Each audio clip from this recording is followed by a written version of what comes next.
So this offseason, I made a take that is starting to not really age too well, and that's the fact that I thought the Columbus Blue Jackets would be competing for a wild card spot this year. Now, I know it's a pretty big stretch going from a top 3 draft contender to them being in the wild card, but I think this Columbus team has so much talent and potential that I didn't think it was too far out to say that they would be competing at least for a wild card spot. Now, I know the Metro is filled with a bunch of talented teams, but if you look at this Blue Jackets roster and a lot of the moves they made this offseason, I think you might have had a soft spot for this team as well. Now, they got themselves Adamfantilli in the draft, beefed up their blue line with Provorov and Severson, so it's not like they have too many holes. I mean, the one area that I think they're really lacking in is goaltender. Merzlikins is just not playing up to what we all thought he could be potential-wise, and he just looks soft, giving up some late goals in every single game. But this team right now is sitting with a 4-7-4 record on a 5-game losing streak, with their top scorer being Adamfantilli,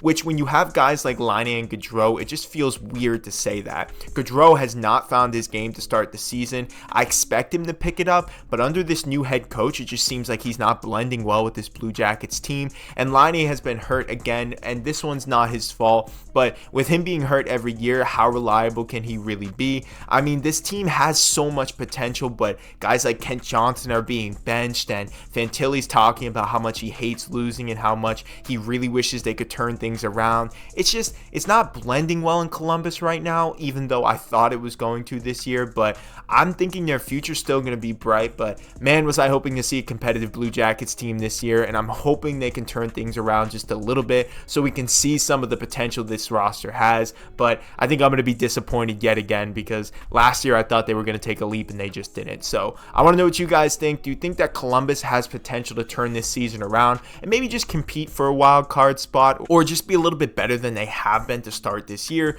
Or do you think this is kind of still an early stage for their rebuild, and it's going to take a lot more time for this roster to get things together and make the playoffs? Let me know what you guys think and what you think the biggest flaw of this roster is and the biggest positive takeaway for this roster is. Like this video, subscribe to the channel, and I'll see you guys in the next one.